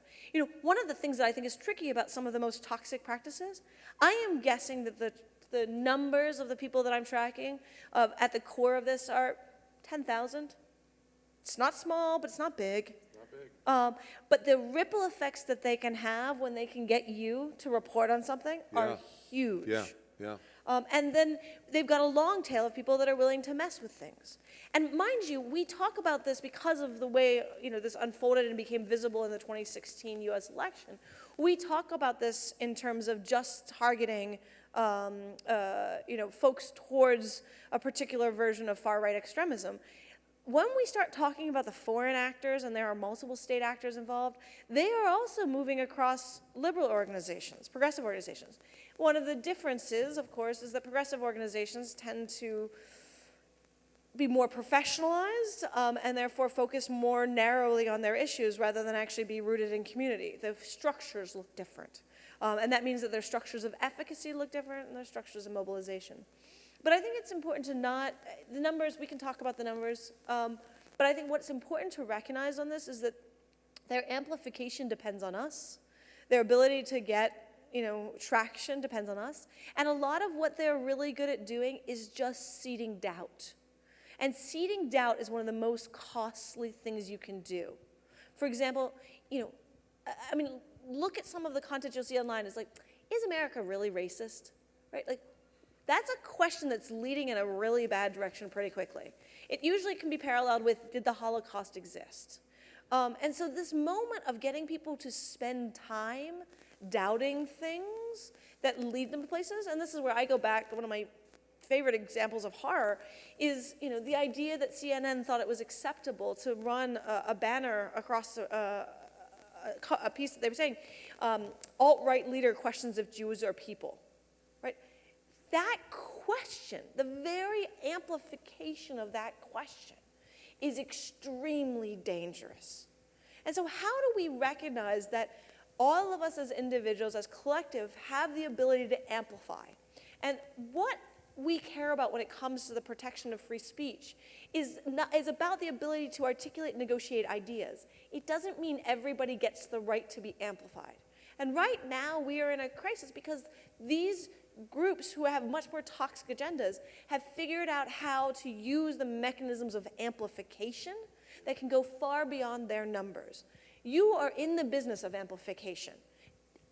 With my tech hat on, I'm in the business of amplification. How do we think strategically about what that business of amplification is and treat it with a level of moral responsibility? Because that's how you address the idea that it could only be 10,000 people that could undermine a nation. Peter, in the Twitter and Facebook world, headlines have a new kind of currency, exactly what she's talking about. Now, of course, not everybody settles on the headline that you run. They can change it to whatever they want to run alongside your article, but that's, this amplification idea is really powerful. It is, and I think that's a great term for what is going on now, and that the way that it happens in so many different ways now than it did in the past. And I think all of us are sort of struggling with the right ways to use that in a way that's appropriate and, you know, that serves our business interests, which are inescapable, but also gets the right and correct information in front of the public as much as we can. You know, I mentioned earlier I was teaching an ethics class, which I've done quite a bit of over the years, and you know, the social media chapter is very much a part of that now, and although it's a constantly changing thing, and if anybody can explain the Facebook algorithm to me, please do, but since it changes every Tuesday, but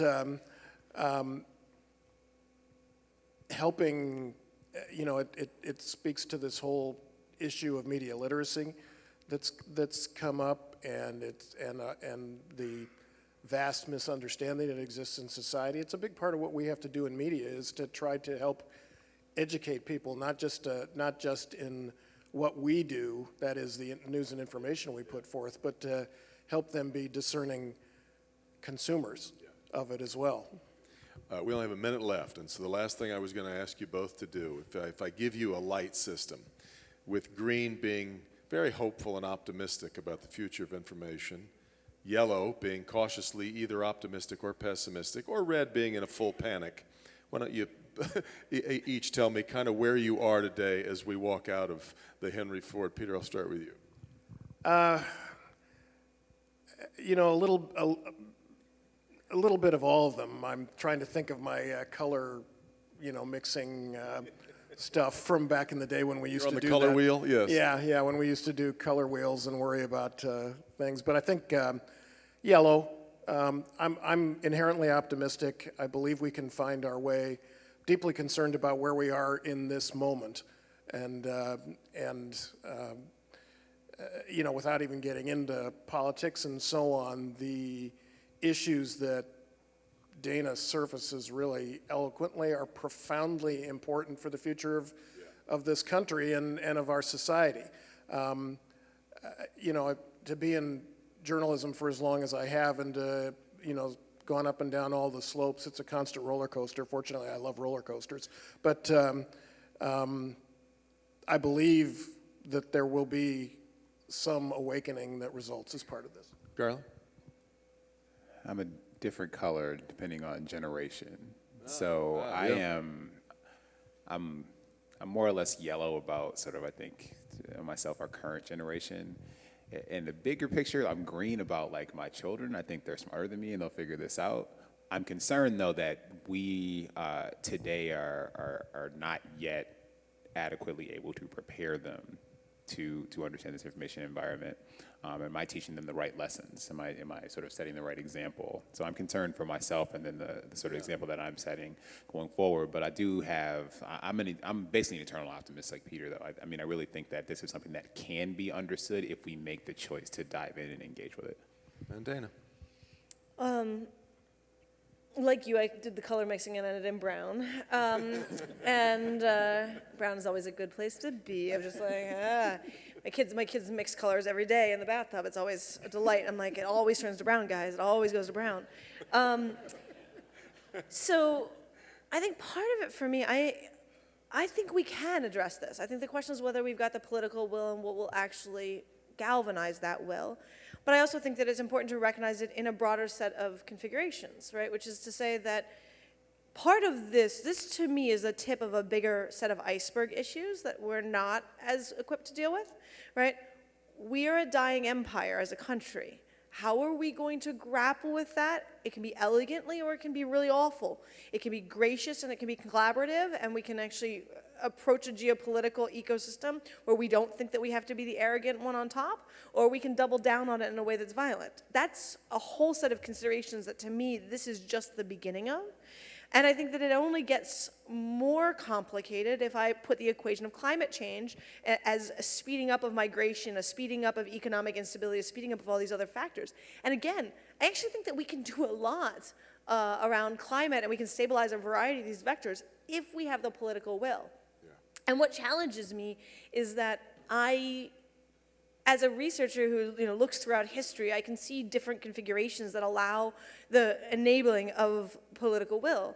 But at the end of the day, I don't have the brilliant skills that community organizers have. I don't have the ways of seeing and structuring things that government actors do. I don't have the superpower of managing people at scale that really sophisticated managers do. So the question for me is, for all of you with all of your skills and for a variety, what will it take for your world to shift just enough to be able to have the political will to move these things?